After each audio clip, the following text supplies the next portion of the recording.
So welcome to the channel, where the question is, are you fast enough? I've messed up. I messed up because I really didn't look at the cam specs versus what I needed for the valve springs. I made an assumption. And you know what they say about assumptions. Yeah, I made an ass of myself, and I don't have enough valve spring to support my cams. So what I'm going to do here real quick is I'm actually going to measure what I need for a valve spring versus what I have for a valve spring, and we're going to take it out and we're going to go through this process.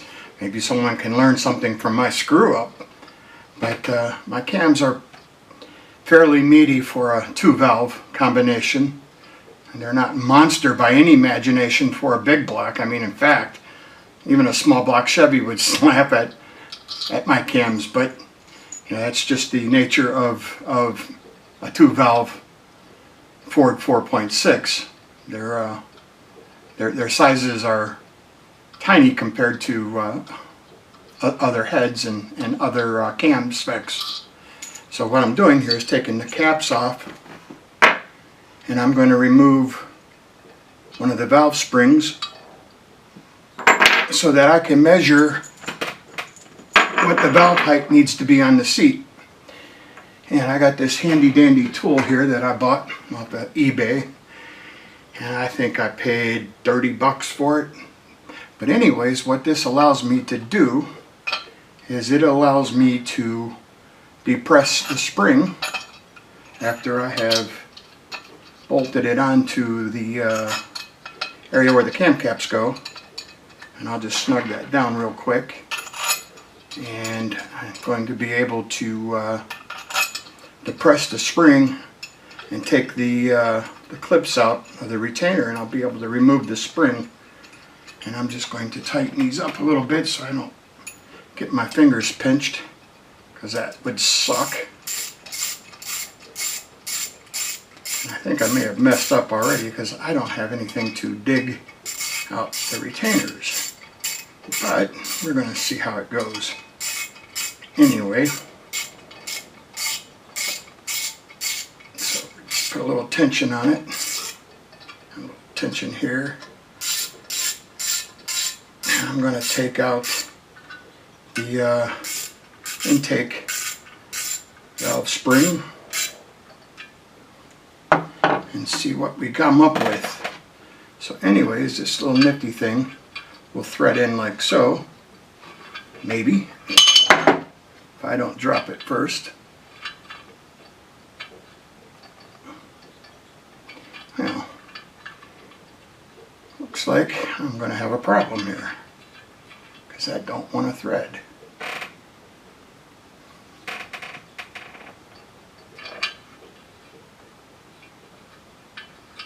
There we go. Now it's threading.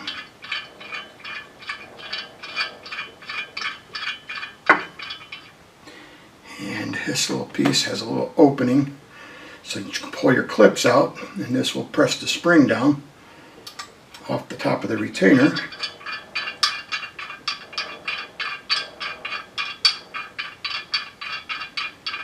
So when I talked to my engine guy, he said these springs were 70 pounds on the seat and 170 pounds at 585 lift. And come to find out, I need about 150 pounds on the seat and roughly 340 at 60. So needless to say, I'm screwed. I need springs. And I got these brand new Trick Flow springs that I don't know what to do with. I own them because they've been installed. Keepers are retained by these little 3-grooved,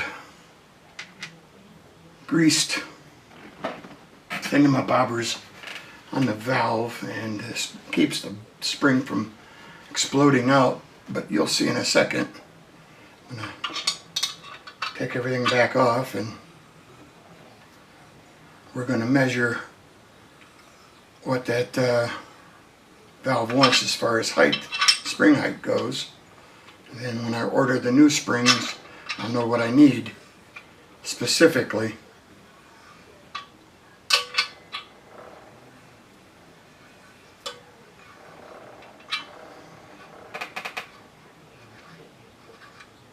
Okay.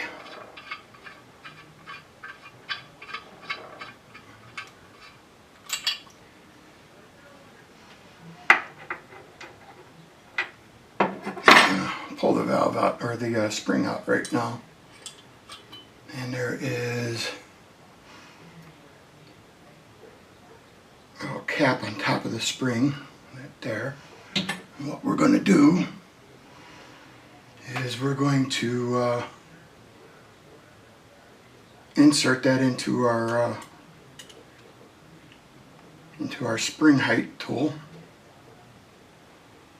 and we're going to drop it in here. Actually, I should probably take the tool out of the way completely so that I can get a better reading. That's a great idea. I may not know everything, I don't claim to, but I'm doing it myself, and it's garage built, home built, and that I'm proud of. I don't got the money to have the other guys build the ship for me. I got to do it myself, and if I blow it up, I blow it up. But in the meantime, I'm going to try to be as accurate as I can be and try to assemble it as most intelligently as I can, and pay attention to as much detail as I can along the way. Sometimes that means stepping back and slowing down and catching your mistakes, which is how I caught this one. This one here would have got me in serious trouble because these cams are going to be revved. The engine will be revving close to 7,800 RPM, and these springs just can't handle that. They would have floated, I'd have dropped the valve, and everything that I'd have been working on would have just poof, almost immediately. And that would have been bad.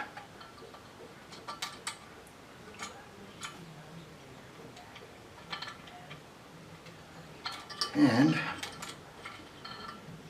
here's another bad thing.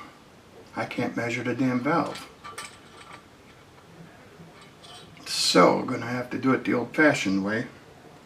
That's going to be a video for another day, because my tool will not go inside the head. And that is not good. So, but we can pop that valve out and see what she looks like.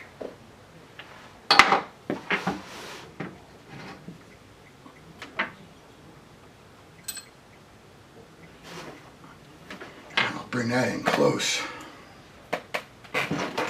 Nice big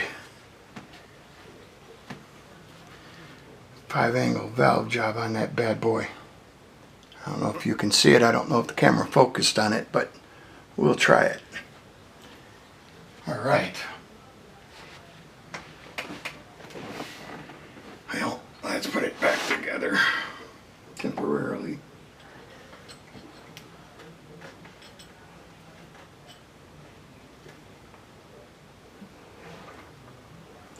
Alright.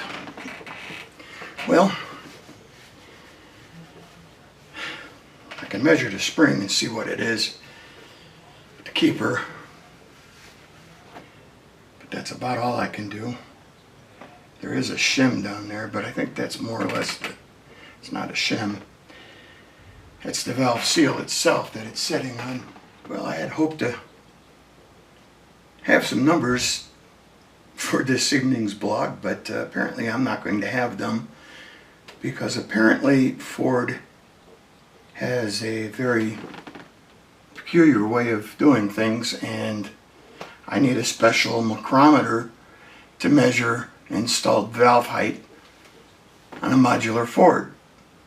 So there are a bunch of generic ways. I think what I'm going to do is just order the micrometer that's designed to check.